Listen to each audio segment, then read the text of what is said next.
Olá, eu sou Patrick Samartan e você está ouvindo o Boletim MEC. O MEC anunciou o investimento de 25 milhões de reais para a construção do novo campus Porangatu, do Instituto Federal Goiano. A nova unidade, que será a 13ª do Instituto, terá capacidade para atender até 1.400 alunos e atuará nos eixos tecnológicos de recursos naturais, produção alimentícia e desenvolvimento educacional e social. Os recursos anunciados nesta terça-feira, 25 de fevereiro, serão divididos da seguinte maneira: 15 milhões para infraestrutura e 10 milhões para aquisição de equipamentos. O ministro da Educação, Camilo Santana, destacou a importância do investimento na educação goiana. O Instituto Federal vai gerar oportunidade para 1.400 jovens da cidade de Porangatu e dos municípios vizinhos. E vai dar o que há de melhor para a formação do ensino técnico para esses jovens. Também nesta terça-feira foi assinado o acordo de cooperação técnica entre a IBSER, entidade vinculada ao MEC, a Universidade Federal de Catalão e o governo local, que viabilizará o funcionamento do novo Hospital Universitário de Catalão. O ministro informou como será a infraestrutura do local. Esse hospital vai ter mais de 200 leitos, vai ser o primeiro hospital público aqui de Catalão e da região. Ele vai ser um hospital regional, vai ser um hospital de média e alta complexidade. Nós vamos ampliar o número de vagas do curso de medicina aqui na Universidade Federal de Catalão, porque esse hospital vai dar todo o suporte para isso, para essa formação. Aqui será um hospital de pesquisa, que é importante, mas será fundamentalmente um hospital do SUS, para atender 100% a população de forma gratuita, a população de Catalão e a população da região. Para mais informações, acesse o nosso site www.gov.br/MEC. Ministério da Educação, Brasil, União e Reconstrução, Governo Federal.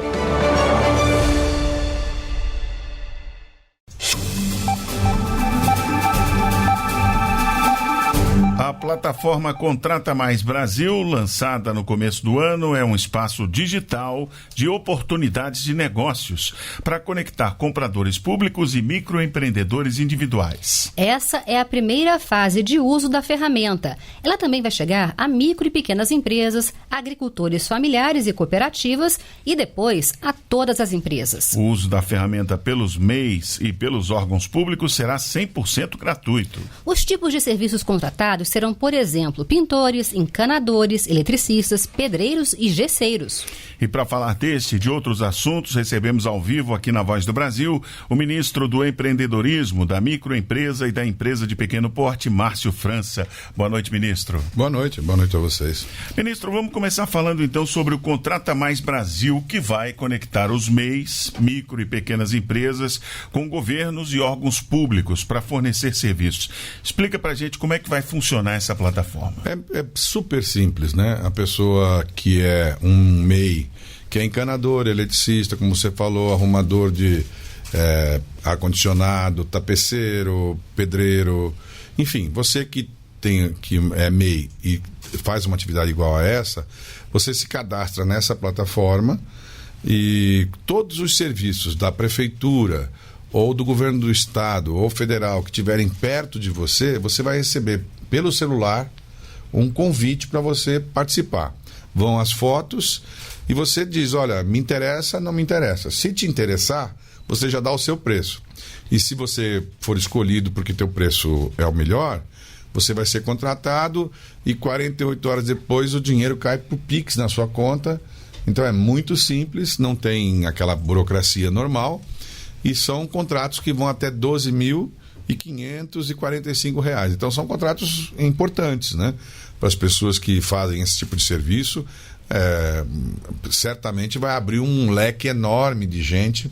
E o principal é que você só se cadastra uma vez e vai receber por zap a oferta do serviço.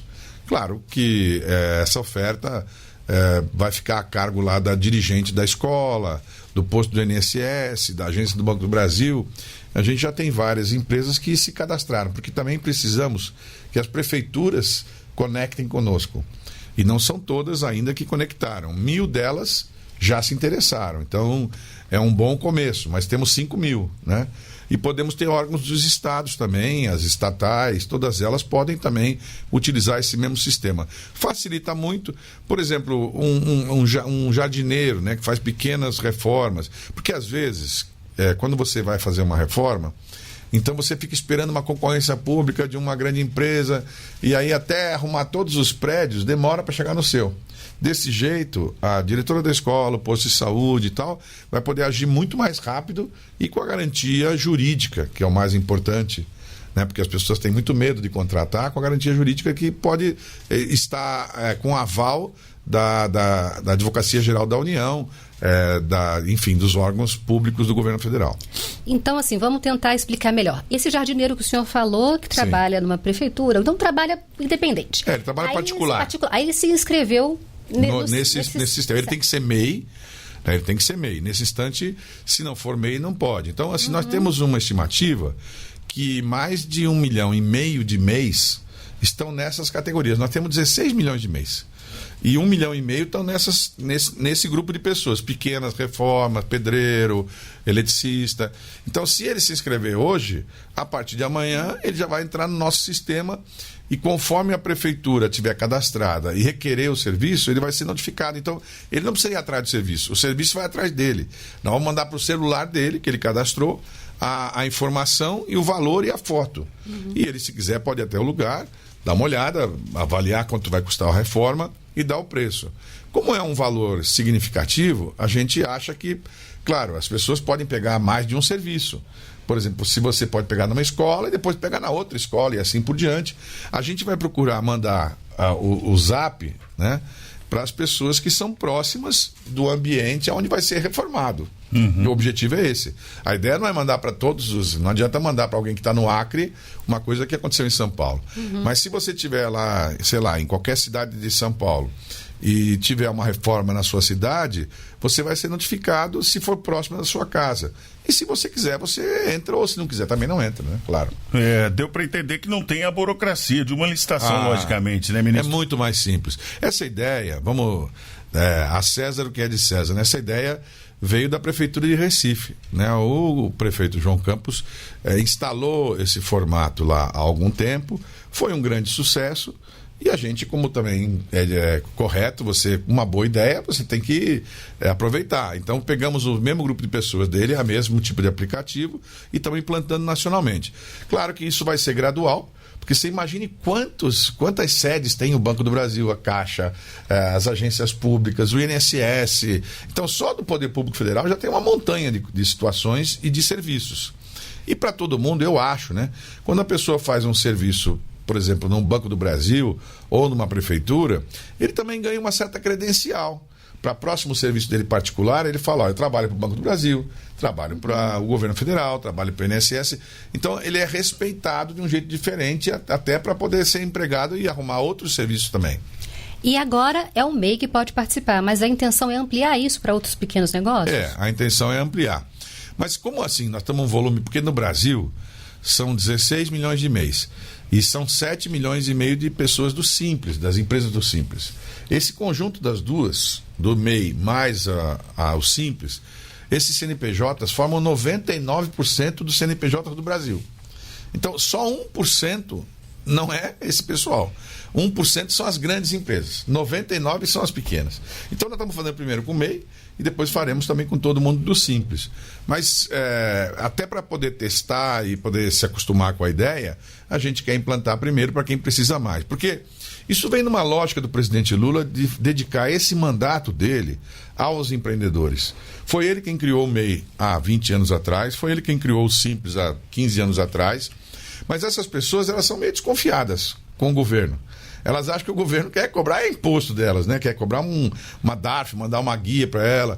Então a gente está fazendo de tudo para que essas pessoas tenham financiamento né? Por isso a gente lançou vários tipos de financiamento enormes, assim, valores grandes, para todos os MEIs. O cartão, que está gratuito para todos os MEIs no Banco do Brasil. Se você é MEI, não deixe de passar no Banco do Brasil e pegar o seu cartão, né? E ele é gratuito.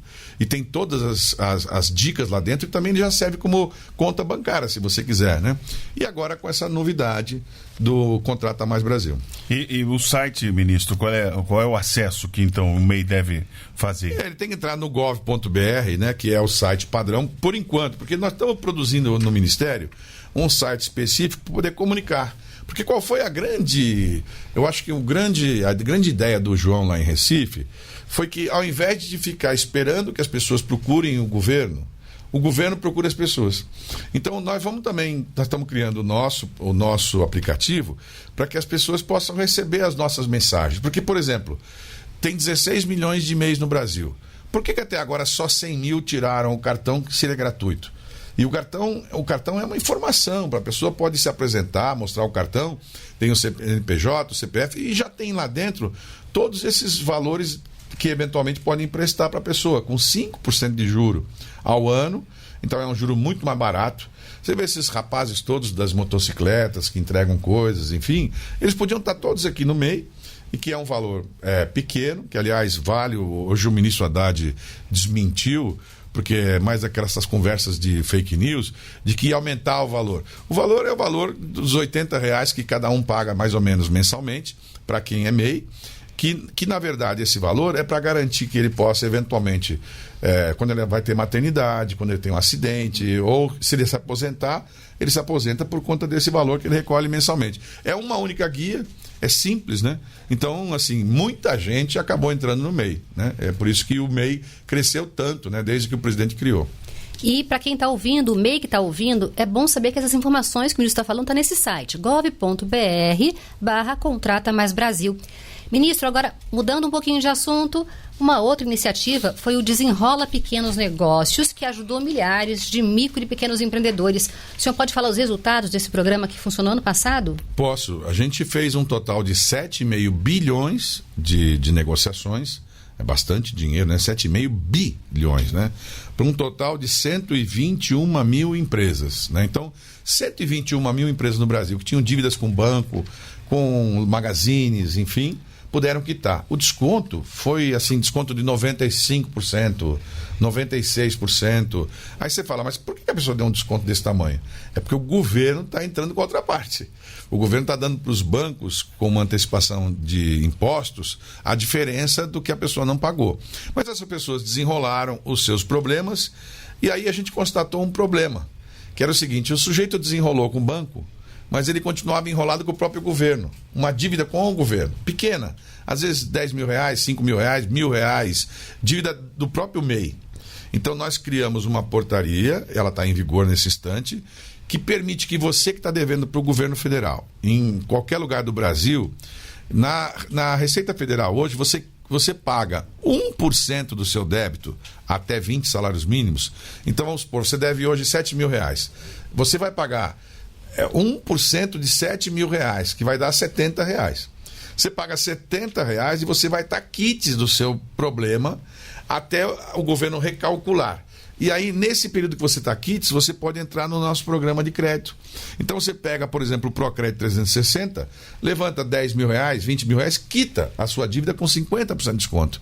Então, assim, é uma oportunidade para todo mundo zerar suas dívidas, sair desse peso que fica quando a pessoa é mais simples, elas têm, assim, elas só têm o CPF e o CNPJ.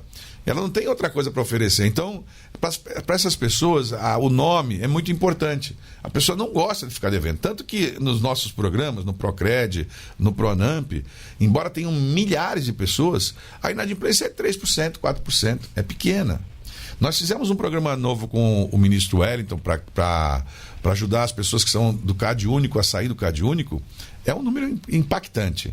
Imagine vocês que 65 mil empréstimos foram feitos pelo Banco do Nordeste. Sabe quantas pessoas estão inadimplentes? 13. De 65 mil, 13 pessoas estão inadimplentes.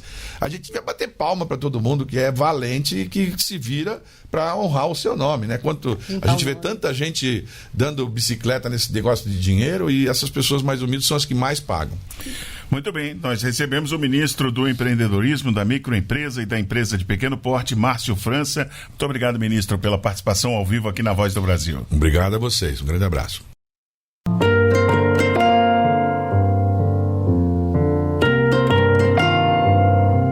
Eu tinha 24 anos quando saí da casa dos meus pais em Belo Horizonte e fui assumir o cargo de auditora fiscal da Receita Federal em Juazeiro do Norte, no interior do Ceará. Lá eu conheci um médico com quem me casei e que imediatamente virou monstro. Marielle Dornelas tinha tudo para viver uma vida de sonhos. Jovem, com ótimo emprego, casada com um médico, mas viveu anos de pesadelo. A estabilidade que ela tinha no emprego público virou quase um refúgio para o agressor. Daí foram 6 anos de violência em escalada crescente, sem conseguir me afastar do agressor, porque não havia previsão legal para remoção de servidor sob violência ou ameaça de morte. Ela implorou por ajuda, por uma remoção, para que pudesse fugir sem perder o emprego. Mas a resposta mecânica, baseada na letra fria da lei, foi sempre negativa. A Lei 8.112 é taxativa e só autoriza a remoção a pedido do servidor em 3 casos, para acompanhar cônjuge, para tratamento de saúde ou através de concurso de remoção. Então, eu ficava esperando a oportunidade dessa última hipótese, até que a violência chegou a tal ponto que eu precisei fugir da cidade com meu filho pequeno.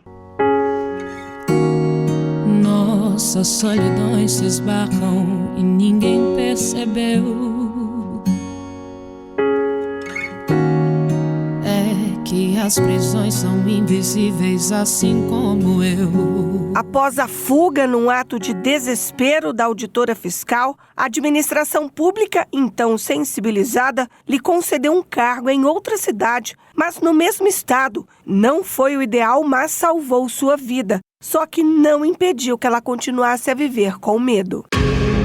O que naquele momento foi a solução possível e salvou meu emprego e possivelmente minha vida também. Mas não foi fácil assumir uma nova função numa cidade estranha, sem conhecer ninguém, ainda ao alcance do agressor, com um filho pequeno, passando por todo o desgaste de divórcio e processos judiciais e ainda por cima com a insegurança de ter que voltar à cidade de origem, a cidade onde estava o agressor, no caso de perda da chefia que poderia acontecer por qualquer motivo. Então, depois de alguns anos nessa situação de insegurança, eu solicitei administrativamente que a minha lotação se tornasse definitiva em Fortaleza. Mas depois de passar por um processo super desgastante, a resposta foi que não havia previsão legal.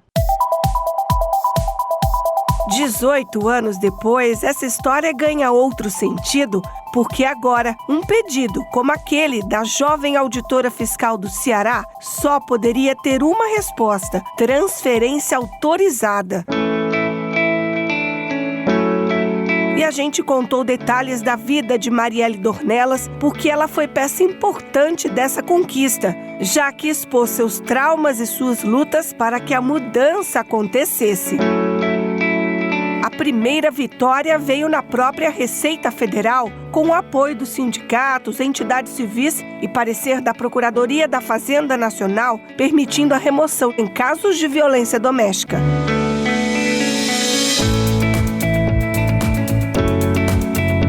E agora, a Advocacia Geral da União ampliou as possibilidades de proteção à mulher nesses casos, no entendimento que recebeu aval do presidente da República, e assim vale para todo o Executivo Federal. Então hoje eu volto a contar a minha história, mas dessa vez ressignificada pela conquista desse direito e a certeza de que nenhuma colega precisará passar pelo que eu e tantas outras, infelizmente, passamos. Você vai se arrepender de levantar a mão pra mim.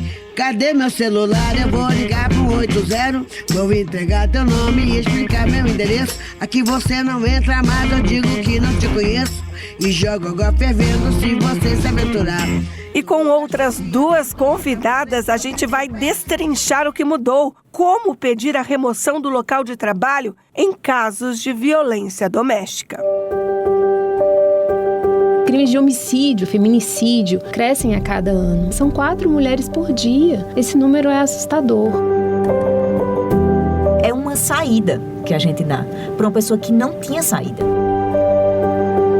O objetivo é proteger a mulher, garantir sua integridade física e psicológica, nos disse a advogada da União, Alessandra Lopes da Silva Pereira. As servidoras que eventualmente sejam vítimas de violência doméstica e que observem que o seu local de trabalho está colocando a sua integridade física e psicológica em risco, podem impedir a remoção. Tanto naqueles casos em que a servidora trabalha com seu agressor, como também naqueles casos em que o marido da servidora não trabalha naquele local, mas que eventualmente estejam sendo perseguidas no seu local de trabalho ou que o seu local de trabalho represente risco, né, para a sua integridade física ou psicológica.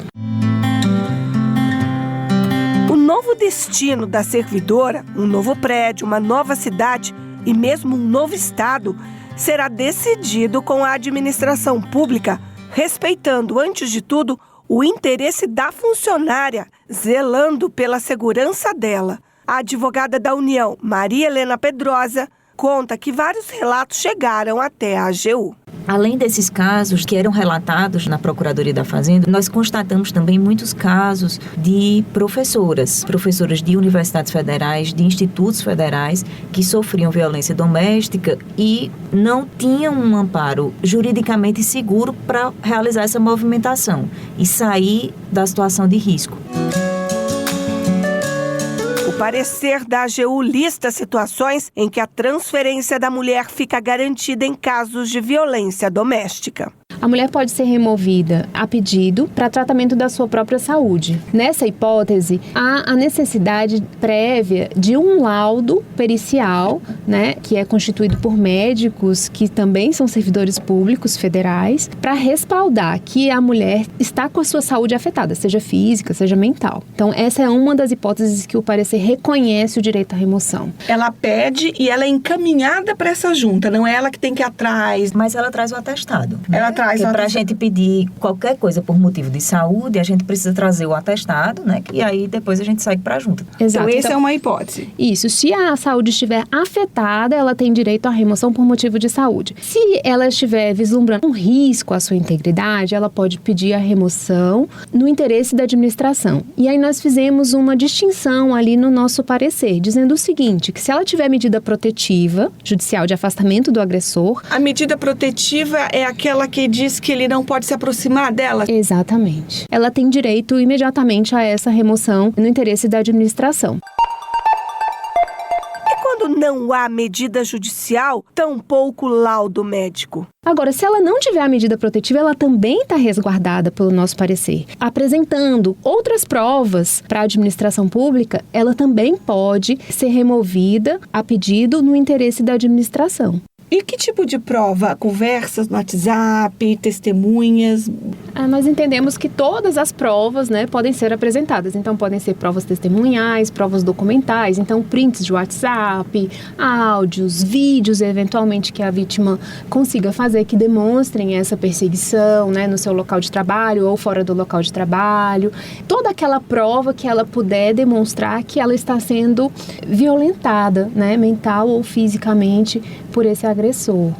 É que às vezes a pessoa, por algum motivo, não tem ainda uma condição clinicamente atestável, ou seja, ela não tem uma CID para trazer um laudo, então ela já não tem a primeira opção. Outras vezes, por algum motivo, ela não vai chegar à justiça, que tem medo de denunciar, de envolver a justiça criminal, enfim, por diversos fatores, né? A gente sabe que isso é uma coisa extremamente multifacetada, né? Até pelas diversas formas de violência, né? A gente tem a violência psicológica, financeira, física, então nem sempre a pessoa vai ter essa iniciativa de ir, né? Embora o judiciário acolha bem as mulheres que são vítimas de violência doméstica. Então a gente ainda deixa essa terceira hipótese. Olha, se você não tem um laudo, não está clinicamente doente, não foi ao judiciário e pediu a medida protetiva, mas você tem indícios de que você está sofrendo a violência, você pode ainda se instruir, fazer esse pedido no seu órgão, mas aí nesse caso o gestor que vai avaliar, entendeu? Então nesse caso fica a discricionariedade do gestor, mas não está fechada essa porta. Vocês conseguiram traduzir uma realidade, porque é isso. Quem já acompanhou, quem já viveu, sabe como é um assunto, é uma situação que mexe tanto com a vida da pessoa que nem sempre ela tem um laudo e ela não consegue, muitas vezes, por N fatores, ir na polícia e com medo de qualquer tipo de retaliação. Às vezes ela tem filho, enfim.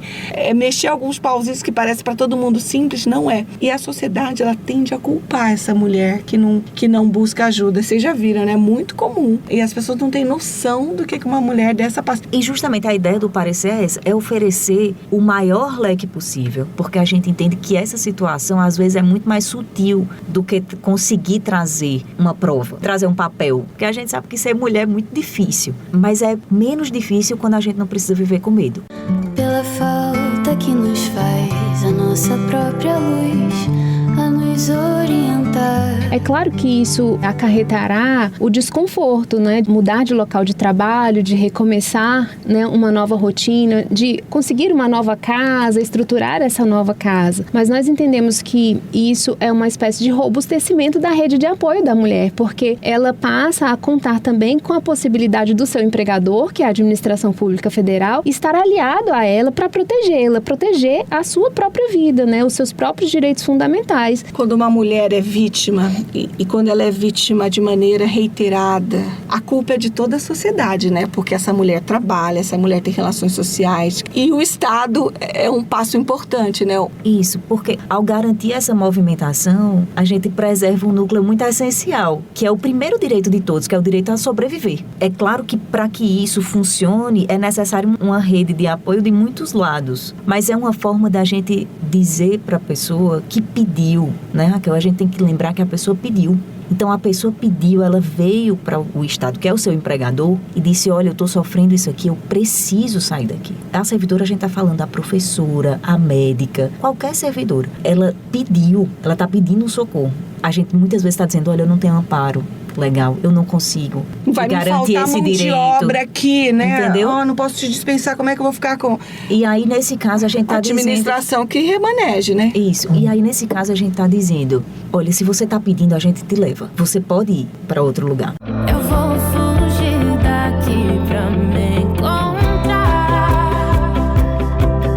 E o vento vai levar todo o meu medo embora. Às vezes um gestor público está com uma fila lá de pedidos de remoção. Como é que é a situação dela? Entra na fila igual aos demais? Então, Raquel, a Lei Maria da Penha já previa que o juiz pudesse conceder prioridade na remoção. E o que nós fizemos com esse parecer? Nós trouxemos essa vontade legislativa também aqui para o âmbito da administração e nós entendemos o seguinte, que em todas as hipóteses, todos os pedidos de movimentação das servidoras públicas federais que sejam vítimas de violência doméstica, o procedimento terá necessariamente prioridade na tramitação. Ele passará na frente dos outros para que ela possa ter a sua situação avaliada com a urgência que essa situação de vulnerabilidade pressupõe.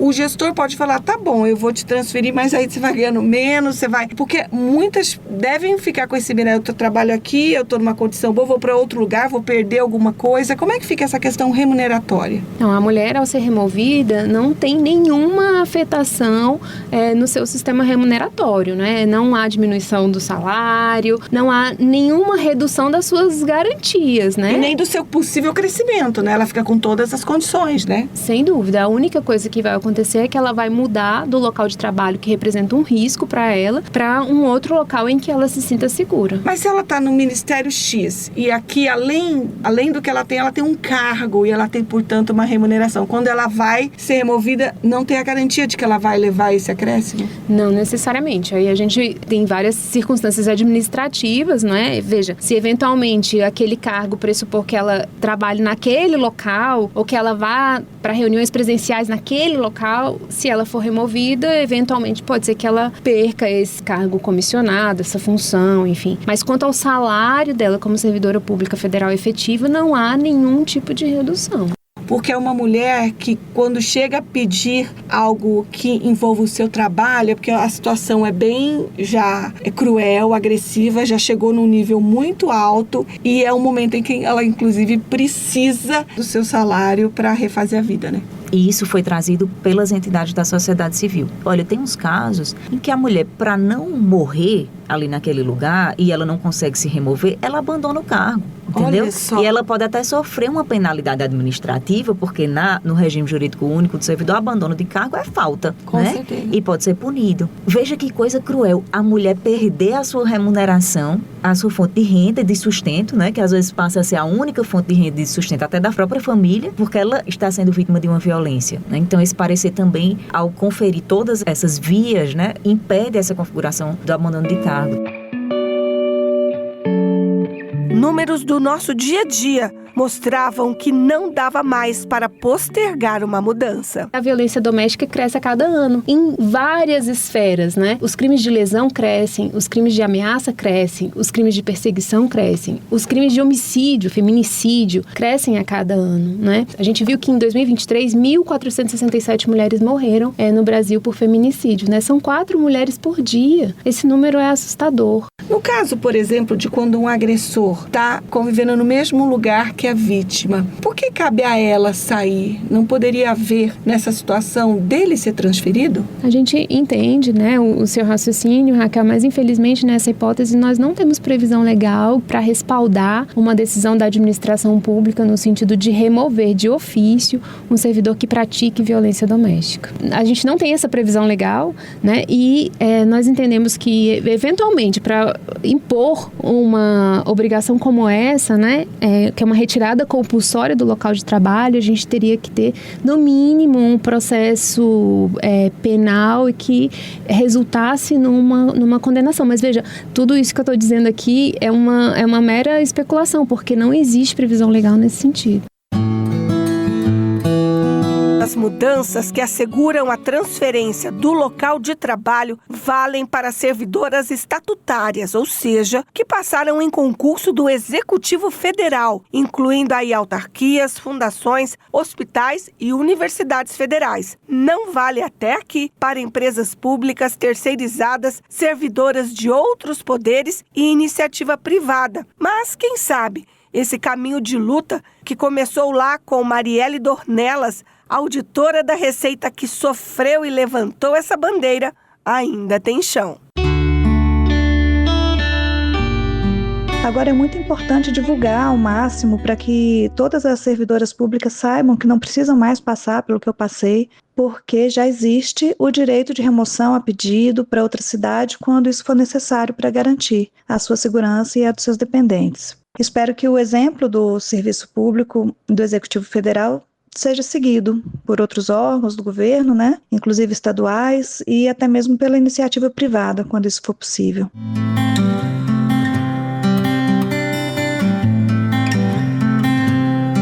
As entrevistadas de hoje, Marielle Dornelas, Alessandra Pereira e Maria Helena Pedrosa, generosas que são, apresentaram nomes de outras servidoras, como da Procuradoria da Fazenda Nacional, para que também fossem ouvidas aqui, pois tiveram um peso importante nessa luta, construída por várias vozes e mãos. O espaço de estúdio e edição não permitiu todas elas, mas fica o reconhecimento, inclusive com poesia, e o exemplo de Gisele Pelicot, a francesa que mostrou ao mundo os abusos de que foi vítima para expor a face dos culpados e dizer que não era ela que tinha que ter vergonha. A vergonha precisa mudar de lado. São os agressores que devem se constranger, não as vítimas. Então, temos que romper o silêncio que só beneficia o agressor e perpetua a violência. Temos que denunciar, pedir ajuda e reivindicar os nossos direitos.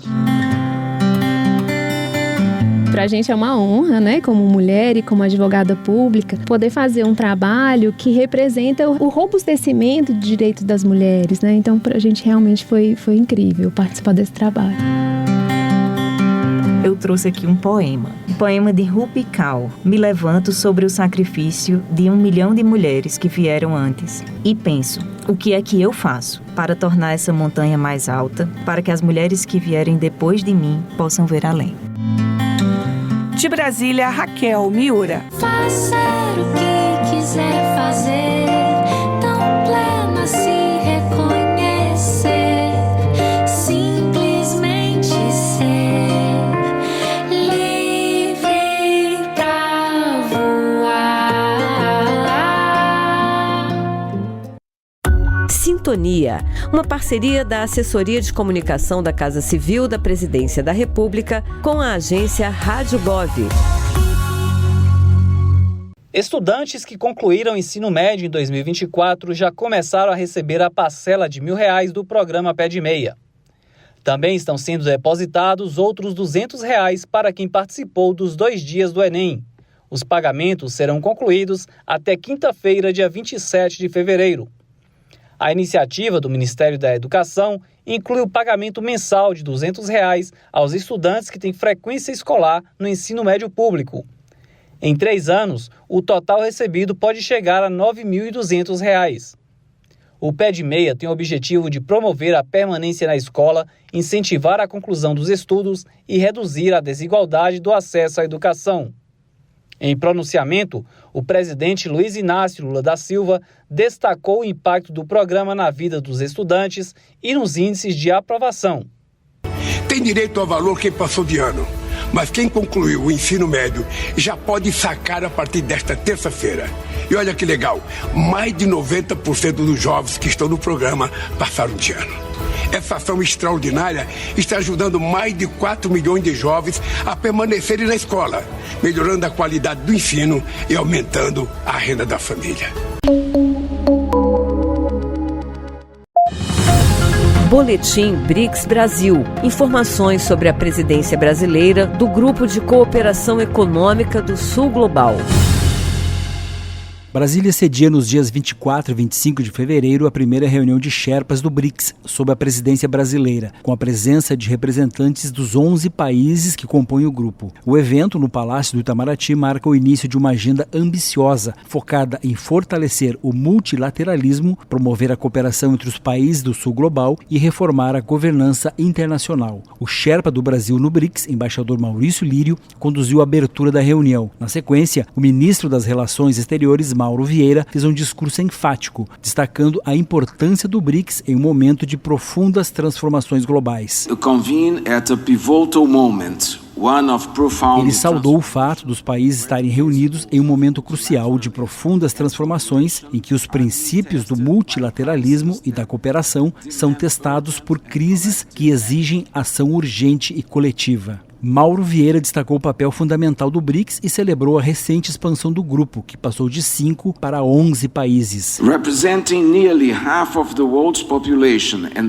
O ministro disse que o BRICS representa metade da população mundial e 39% do PIB global e é responsável pela metade da produção global de energia. Portanto, segundo ele, o BRICS simboliza um sul global que é uma força influente e construtiva na configuração da ordem internacional.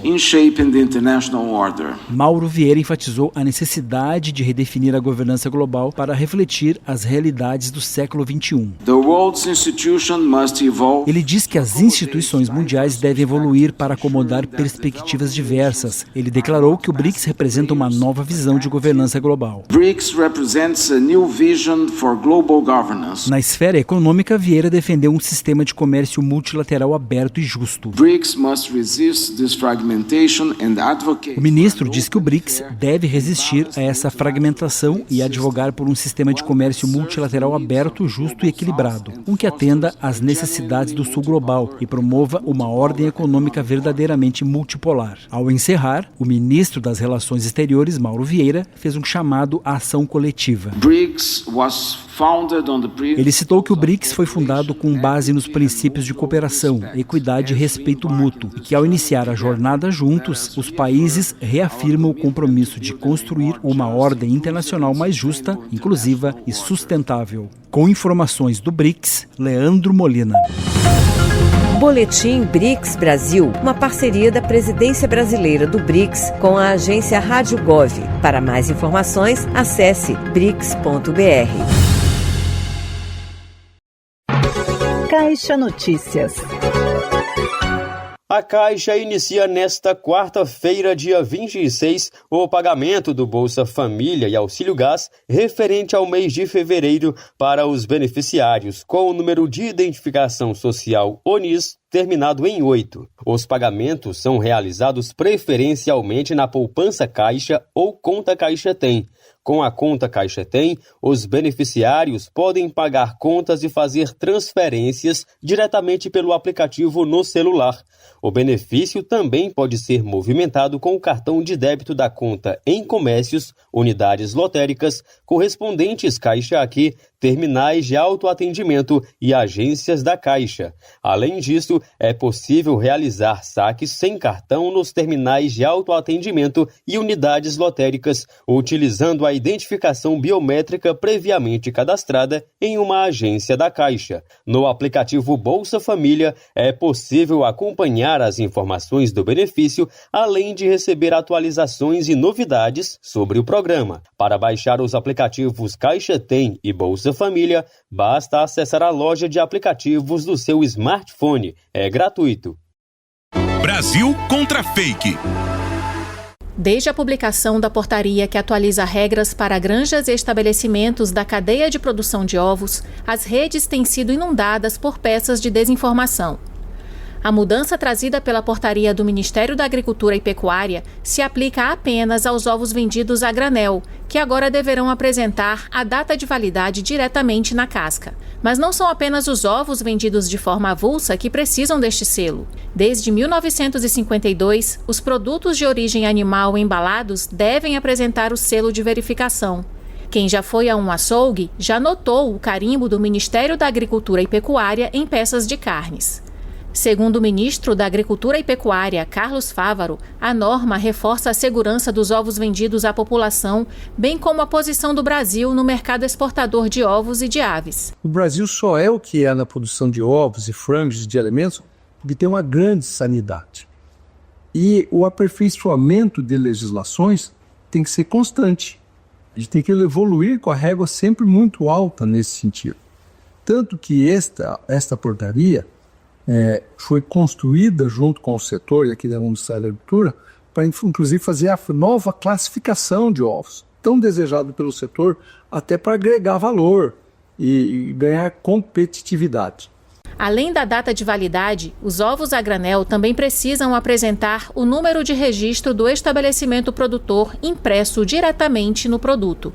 Isso evita fraudes e garante que você leve para casa um produto 100% rastreável. A portaria também define regras precisas sobre a padronização dos tamanhos dos ovos que deverão ser classificados como médio, grande, extra e jumbo. Assim, o consumidor vai ter mais transparência do produto que está comprando. Resumindo, os ovos vendidos embalados, com rótulos que já mostram tanto o selo de identificação quanto a data de validade, não são afetados pela portaria. Se o ovo está devidamente embalado e contendo essas informações, ele não precisa ter a validade impressa na casca. Na hora de se informar, busque fontes confiáveis. Reportagem Gisele Brasil. Para mais informações, acesse gov.br/Brasil contra Fake. Diretora, vamos começar falando sobre esse tema. O tema deste ano é Imagine que você é o oceano. Fala um pouco sobre a escolha desse tema, diretora. A União Postal Universal, que é a grande realizadora, desse concurso internacional de redação de cartas, entendeu importante trazer um tema relacionado à sustentabilidade. Esse tema tem tudo a ver com os Objetivos de Desenvolvimento Sustentável e o objetivo número 14, e é uma oportunidade para levar para os jovens, para os adolescentes, a reflexão do seu papel em relação à sustentabilidade no nosso país. Então, a pergunta é, se eu fosse um oceano, como é que você cuidaria de mim? Quais seriam os seus cuidados comigo? Então, o tema é bem pertinente aos assuntos atuais. Com certeza. As inscrições já estão abertas, vão até 28 de março. Diretora, conta pra gente como é que faz para participar, quem está interessado, o que precisa fazer? Bom, todas as escolas da rede pública e privada podem participar. E, na realidade, as escolas aderem, E aderem, não tem nenhuma burocracia para essa adesão. Basta fazer uma campanha ali com seus alunos, seleciona as duas cartas por meio de uma comissão ali de seleção, e essas duas cartas elas vão para uma etapa estadual. Na etapa estadual tem uma nova seleção de todas as escolas envolvidas e depois vai para a etapa nacional. E toda essa agenda aí do concurso internacional, como foi dito, ele é realizado pelos Correios. Então, os Correios que faz todo esse aparato aí da seleção e depois, finalmente, para a premiação nacional. O ano passado a gente teve cerca de 1.300 escolas inscritas, quase 2.400 cartas. Então, parece simples, mas requer uma engenharia, uma logística, e aí os Correios entram em conjunto com a UPU, em parceria, fazendo essa conexão dessa oportunidade para os adolescentes, para as escolas, desenvolverem a redação, desenvolverem a escrita, se ampliarem para temas importantes no país, que é a sustentabilidade, e ainda com oportunidade de premiação. Então, é mais ou menos assim que se organiza aí todo o processo. E, conforme você disse, as inscrições vão até o dia 28 de março e, posteriormente, em maio, tem a premiação nacional. Pois é, vamos falar dessa premiação. Tanto os estudantes quanto as escolas podem ser premiados, não é isso? Sim, isso que é interessante, porque é um incentivo, tanto para o estudante, para o aluno, né, para a aluna, quanto também para a escola, porque no regulamento da União Postal Universal tem premiações que vão desde R$10 mil para o primeiro colocado e R$10.500 para a escola, até R$2.300, né, que é o valor mínimo, mas é ainda ali na etapa regional. Então, é um estímulo, um incentivo para que se apropriem desse tema. No próprio regulamento, tem alguns textos de referência também para os estudantes, o estudante que queira aprofundar mais para melhor escrever a sua carta. Então, é uma dinâmica que envolve, né, essa coletividade aí, a escola, o aluno, a aluna, os Correios e a UPU também. Pois é, interessante, a senhora falou desse regulamento, a pessoa que quisesse, o estudante que quisesse preparar, se baseando aí nas etapas anteriores, onde ele pode buscar essa informação? No site dos Correios, www.correios.com.br, lá tem todas as informações.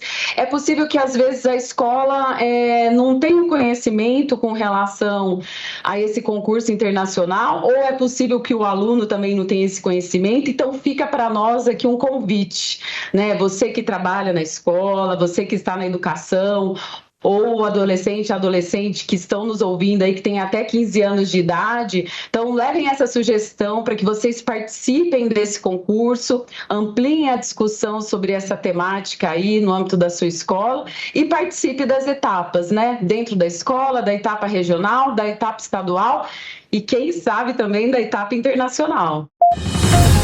Boletim BRICS Brasil. Informações sobre a presidência brasileira do Grupo de Cooperação Econômica do Sul Global. O assessor-chefe da Assessoria Especial do Presidente da República, Celso Amorim, tem uma extensa carreira na diplomacia brasileira. Ele estudou no Instituto Rio Branco, Centro de Formação de Diplomatas Brasileiros, e depois concluiu pós-graduação na Academia Diplomática de Viena e na London School of Economics. Confira agora a entrevista com o diplomata Celso Amorim. Para começar a nossa conversa, gostaria que o senhor contasse um pouco da história do começo do BRICS. Parece que o diplomata russo e ministro das Relações Exteriores da Rússia, Sergei Lavrov, teve participação na origem, assim como o presidente Lula em seu primeiro mandato, não é mesmo? O termo BRICS tinha sido já usado por um economista do Goldman Sachs, chamado Jimmy O'Neill, falando das grandes economias em desenvolvimento. Ele não incluía a África do Sul. O que nós fizemos, o governo Lula fez, nós, digamos assim, já acreditávamos numa multipolaridade, já acreditávamos num Sul global, antes que os nomes tivessem sido, digamos assim, elaborados e discutidos. O Lavrov realmente me procurou e sugeriu a criação do Foro BRICS. Mas se você for ver, essa ideia, sem o nome BRICS, está presente no discurso de posse do presidente Lula. Ele dedicou, sei lá, uma página e meia à política internacional. É fortalecer a cooperação entre os grandes países em desenvolvimento. Qual o papel do BRICS na construção de uma ordem internacional mais justa e como o foro pode ajudar a fortalecer a voz do Sul global nesse processo? Essa ideia de um grupo de cooperação entre grandes países em desenvolvimento, que podem inclusive estudar cooperação em energia, na área monetária, até na área de paz e segurança, mais complexo, isso é muito importante, porque isso mostrou para os países ocidentais que eles não podem ditar as regras. Eles podem até ter iniciativas, mas vão ter que discutir conosco. E eu acho que isso não existia antes. Então, digamos, fazer essa ponte, fortalecendo o papel dos países em desenvolvimento, evitar que, digamos, nós sejamos vítimas de manobras financeiras que nos prejudicam, tudo isso eu acho que é muito positivo. Você não ficar dependente de um único país ou de um único grupo. Alguns analistas dizem que o BRICS é uma aglomeração de países anti-Ocidente. O que o senhor acha dessa avaliação? Como é que se pode dizer que o Brasil é contra o Ocidente se nós acabamos de concluir um acordo com a União Europeia na área econômica? Não tem cabimento. Então, o BRICS é um grupo de países em desenvolvimento que quer a prosperidade, mas que é a paz também. E eu acho que a busca principal no mundo que nós estamos vivendo hoje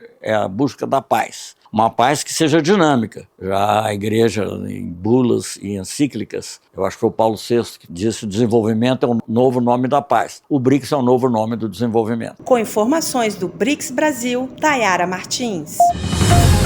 Boletim BRICS Brasil, uma parceria da Presidência Brasileira do BRICS com a agência Rádio Gov. Para mais informações, acesse brics.br.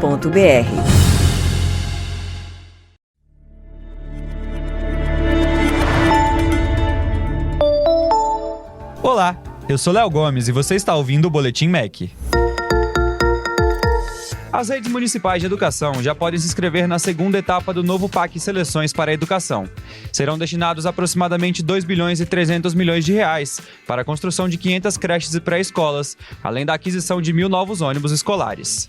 Com as novas creches, poderão ser criadas até 94 mil vagas nos 2 turnos ou 47 mil vagas em tempo integral para crianças de 0 a 5 anos. O objetivo é reduzir as desigualdades educacionais e ampliar o acesso à educação, tendo como prioridade os municípios com maior demanda. O ministro da Educação, Camilo Santana, destacou o trabalho do governo para garantir que todas as crianças do país tenham acesso à creche. O presidente Lula quer focar fortemente para que a gente possa garantir que todas as crianças, principalmente as crianças de 0 a 3 anos, estejam todas elas em creches nos municípios brasileiros. Esse é um compromisso do Plano Nacional de Educação. Os novos ônibus beneficiarão cerca de 120 mil alunos, garantindo mais segurança e conforto aos estudantes, além de contribuir para a redução da evasão escolar na educação básica. As inscrições vão até 31 de março e os editais com as regras para participar estão disponíveis no site do novo PAC. Para mais informações, acesse o nosso site em www.gov.br/MEC. Ministério da Educação, Brasil, União e Reconstrução, Governo Federal.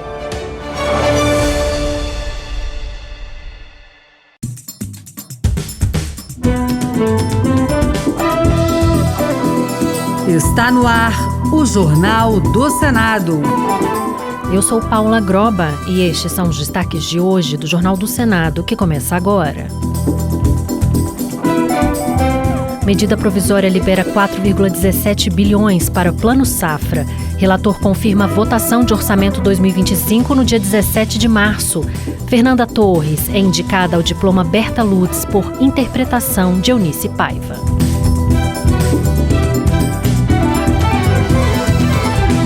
Boa noite.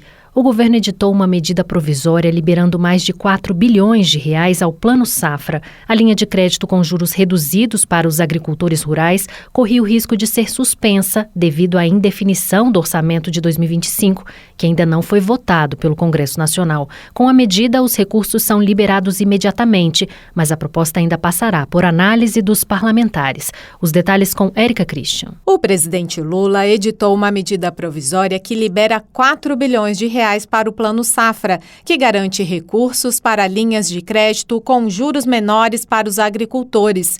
A liberação ocorreu após o governo anunciar na semana passada que suspenderia o programa por falta de dinheiro. O ministro da Fazenda, Fernando Haddad, recorreu ao Tribunal de Contas da União para liberar o montante por meio de crédito extraordinário. O senador Beto Faro, do PT do Pará, disse que sem a votação do orçamento de 2025, que deveria ter ocorrido em dezembro, a equipe econômica tem um limite de despesas mensais. E com isso o governo tem um gasto, vamos dizer, restrito. O governo gasta 1/12 e paga só aquelas despesas que são essenciais, vamos dizer assim. Mas ontem foi baixada uma medida provisória, está liberado o financiamento. Mais uma vez, o governo do presidente Lula mostra o compromisso com os agricultores do país, com os produtores que necessitam no tempo efetivo da plantação. Integrante da Frente Parlamentar da Agricultura, o senador Marcos Rogério, do PL de Rondônia,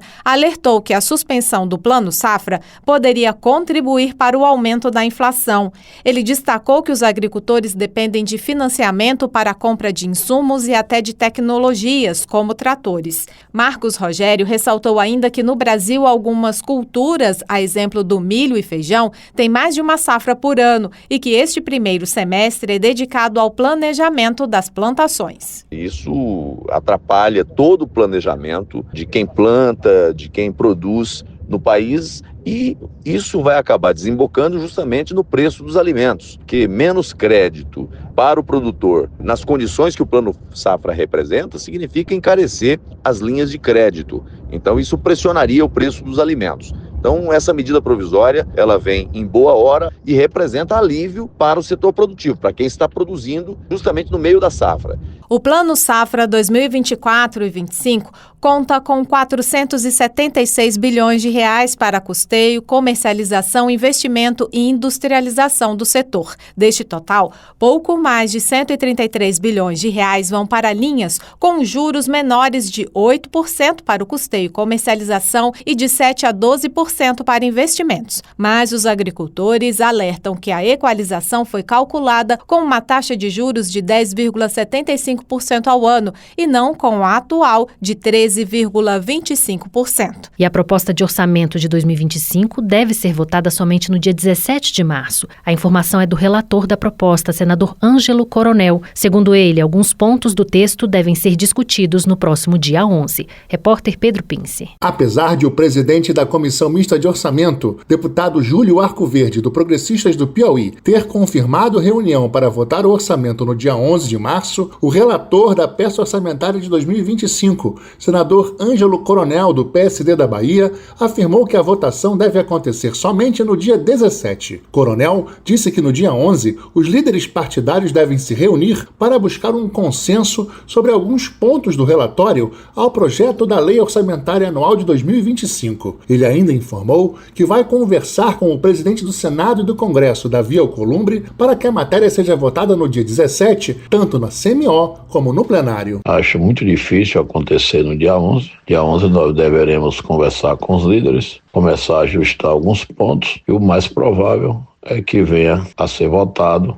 na semana seguinte, a semana do dia 17. Vou combinar com o presidente do Congresso, senador Davi Alcolumbre, para que a gente possa votar na CMO e, em seguida, votarmos no plenário. A Lei Orçamentária Anual de 2025 deveria ter sido aprovada no fim do ano passado pelo Congresso, mas questões políticas provocaram atrasos, como a votação da PEC do corte de gastos e a exigência de transparência pelo Supremo Tribunal Federal da execução das emendas parlamentares. E as Forças Armadas poderão ter um orçamento mínimo correspondente a 2% do PIB do ano anterior, com parte dos recursos destinados a projetos voltados ao fortalecimento da base industrial de defesa.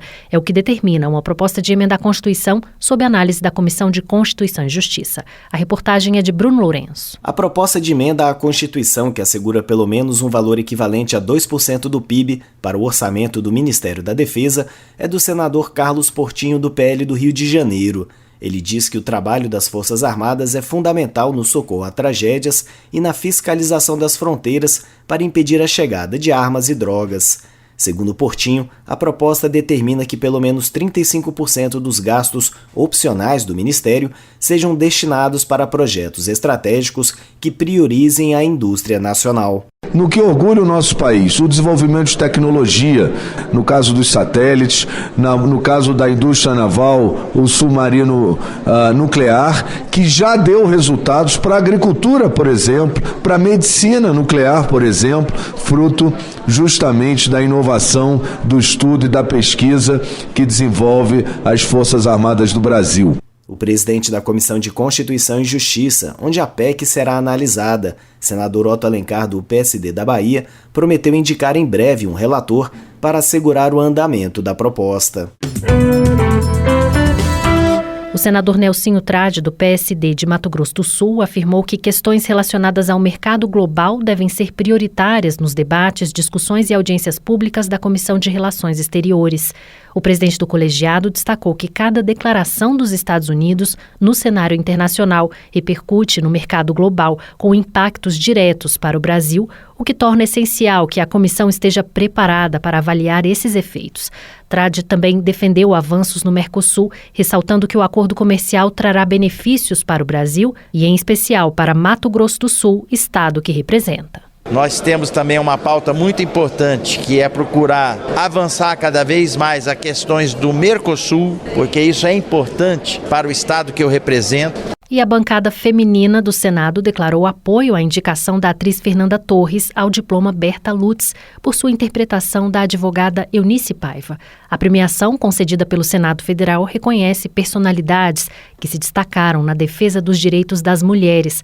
A reportagem é de Janaína Araújo. A senadora Elisiane Gama, do PSD do Maranhão, indicou a atriz Fernanda Torres para receber o diploma Berta Lutz, premiação do Senado concedida anualmente a quem se destaca na defesa dos direitos das mulheres e das questões de gênero no Brasil. A intérprete de Eunice Paiva no filme Ainda Estou Aqui, de Walter Salles, ganhou o Globo de Ouro de Melhor Atriz em janeiro e concorre ao Oscar na mesma categoria no próximo dia 2 de março. Esta é a maior honraria do Senado e reconhece a luta de lideranças femininas no Brasil. A atriz Fernanda Torres soube com muita maestria e com todo o seu talento interpretar a coragem, os desafios de Eunice, que era uma mãe, uma esposa, uma advogada. E antes de tudo, Eunice Paiva foi uma guerreira, como tem sido tantas outras lideranças femininas no Brasil. Mesmo com o desaparecimento do marido, o deputado Rubens Paiva manteve a família de pé. A indicação foi feita com o apoio das colegas da bancada feminina do Senado, conforme ressaltou Elisiane. O diploma Berta Lutz premia desde 2002 mulheres e homens em qualquer área de atuação. Entregue sempre no mês de março, em sessão no plenário do Senado, o prêmio leva o nome da bióloga e advogada paulista Berta Maria Júlia Lutz, importante figura do feminismo e da educação no Brasil do século passado, que defendeu o direito das mulheres de votarem e serem votadas.